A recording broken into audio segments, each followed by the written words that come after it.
एक बार की बात है, 20 साल का जवान लड़का बाजार जा रहा था। आज उसके जीवन की पहली कमाई यानी कि उसकी पहली सैलरी आई थी। अपनी पहली कमाई से वो अपनी माँ के लिए चप्पल खरीदना चाहता था।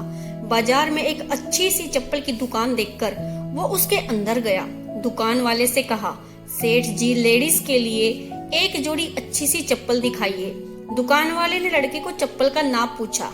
लड़के ने कहा, उसे पैरों का नाप तो नहीं पता, लेकिन उसके पास उसकी माँ के पैरों की एक आकृति है। और पूछा कि क्या वह इस आकृति को देखकर उसके हिसाब से सही चप्पल की जोड़ी दे सकते हैं या नहीं। दुकान वाला लड़के की बात सुनकर आश्चर्यचकित था। दुकान वाले ने कहा, हमने कभी भी इस तरह आकृति के हिसाब से चप्पल नहीं बेची है, और भला कोई आकृति दिखाकर चप्पल क्यों खरीदेगा। तुम खुद अपनी माँ को यहाँ लेकर उनके पैरों का नाप क्यों नहीं दे देते। लड़के ने कहा, वह शहर में रहता है और उसकी माँ बहुत दूर गांव में। उसकी माँ ने जीवन में कभी चप्पल नहीं पहनी है, फिर भी उसने बहुत मेहनत करके मुझे पढ़ाया लिखाया और इस काबिल बनाया कि मैं अच्छी नौकरी कर सकूं। मैं जब घर से नौकरी के लिए निकला था, तब मैंने ये तय कर लिया था कि अपनी पहली तनख्वाह से सबसे पहले माँ के लिए चप्पल खरीदूंगा। इसीलिए उनके पैरों की आकृति इस पेपर में बना ली थी। लड़के ने एक सफेद कागज में बनी पैरों की आकृति दुकानदार वाले को दिखाते हुए कहा। लड़के की बातें सुनकर दुकान वाले की आंखों में पानी आ गया। उसने अपने तजुर्बे के हिसाब से आकृति को देखकर योग्य नाप की चप्पल उस लड़के को दे दी। दुकान वाले ने एक और चप्पल की जोड़ी उस लड़के को देते हुए कहा कि अगर माँ की चप्पल टूट जाए तो यह दूसरी चप्पल दूसरे बेटे की तरफ से उन्हें दे देना।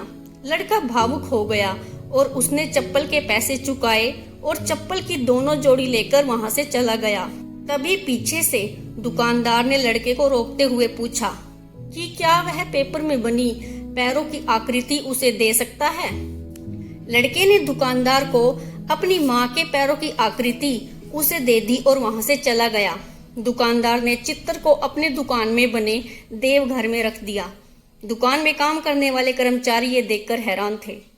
उन्होंने दुकानदार से पूछा, उन्होंने किसी महिला के पैरों की आकृति को भगवान के मंदिर में क्यों रखा। दुकानदार ने कहा, यह किसी साधारण महिला के पैरों की आकृति नहीं है, यह एक बहुत ही महान माँ के पैरों की आकृति है, जिसने इस लड़के का इतने अच्छे संस्कारों से पालन पोषण किया है। इस लड़के की तरक्की को कोई नहीं रोक सकता और मुझे भरोसा है कि इन पैरों की कृपा की वजह से हमारी दुकान भी हमेशा हरी भरी रहेगी और दुकान अच्छी चलेगी। दुनिया में माँ हर किसी की होती है, बिना माँ के जीवन संभव नहीं है, लेकिन बहुत कम खुश नसीब लोग होते हैं जो माँ का महत्व समझते हैं और उन्हें हमेशा खुश रखने का प्रयत्न करते हैं। कहानी अच्छी लगी हो तो प्लीज़ लाइक कीजिएगा एंड शेयर कीजिएगा। Thanks for watching.